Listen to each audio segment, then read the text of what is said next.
নমস্কার বন্ধুরা, সবাইকে আমার নতুন চ্যানেলে স্বাগতম। অনেক দিন ধরে ভাবছি একটা ব্লগ চ্যানেল খুলব, কিন্তু চ্যানেল খোলা হয়ে উঠছিল না। এবার একটা চ্যানেল ওপেন করে ফেললাম। আশা করছি সবার ভালোবাসা পাবো। আজকে আর রান্নার রেসিপি বলছি না, পরিচয় পর্বটা দিয়ে নিই। আমি জয়শ্রী, চট্টগ্রামের মেয়ে আর কুমিল্লার বউ। যেহেতু শ্বশুরবাড়ি আর বাবার বাড়ির নিয়ম সংস্কৃতি দুই জায়গায় দুই রকম, তাই আমার মনে হয় সব কিছু যদি ভিডিও করে স্মৃতি হিসেবে রাখা যায় তাহলে মন্দ হবে না, বলুন। বিয়ের 5 বছর পার করলাম, ভগবানের কৃপায় আর সবার ভালোবাসায়। শাশুড়ির কাছ থেকেই সব কিছু শিখেছি, তাই এখন অনেক কিছুই নিজে নিজে রান্না করতে পারি।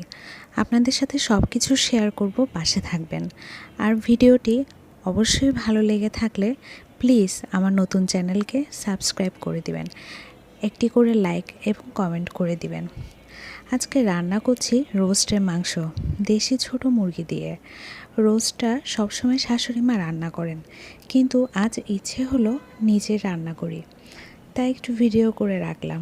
যেহেতু দেশি মুরগি, তাই একটু ভালো করে কষাতে হবে এবং অনেকক্ষণ ধরে সিদ্ধ করতে হয়। এবার আগে থেকে ভেজে রাখা পেঁয়াজ আর মুরগির ভাজার তেল দিয়ে সব কিছু ফোড়ন দিলাম। সেখানে পেঁয়াজ, দারচিনি, এলাচ, তেজপাতা। এখন এই যে দেখছেন সবগুলো মশলা কষানো হচ্ছে। কষানোর পর সবগুলো মাংস দিয়ে দিলাম। মাংস দেওয়ার পর নাড়তে হবে অনেকক্ষণ ধরে।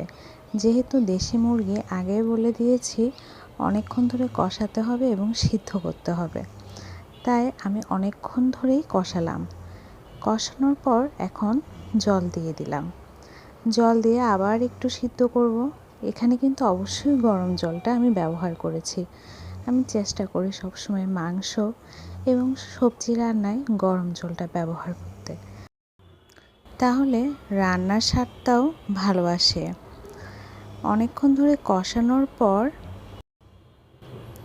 এখন একটু দিয়ে দিব জিরের গুঁড়ো। জিরের গুঁড়োটাও আমি প্রায় সময় তরকারি নামানোর আগে ব্যবহার করি, তাহলে ভালো একটা মিষ্টি মিষ্টি ঘ্রাণ আসে এবং স্বাদটাও ভালো হয়। তো এখানে মাংসটা কষানোর পরে আমি জিরার গুঁড়োটা দিলাম, দিয়ে আবার একটু কষিয়ে নিচ্ছি ঢেকে দিয়ে। এবার ঢাকনা উঠানোর পর সুন্দর একটা কালারের জন্য আমি দিয়ে দিলাম অল্প একটু সস।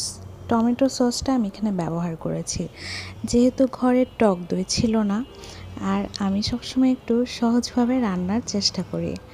টক দই না থাকার কারণে এখানে অবশ্যই দুধ দিয়েছি এবং একটু সসও দিয়ে দিলাম টকের জন্য, যাতে রোস্টটা টক ঝাল মিষ্টি একটু ফ্লেভার আসে। এই যে আমার রোস্ট রান্না হয়ে গেছে। কোনো একদিন আরেকবার ভালো মতো রোস্ট রান্নার রেসিপি দিয়ে দেব এবং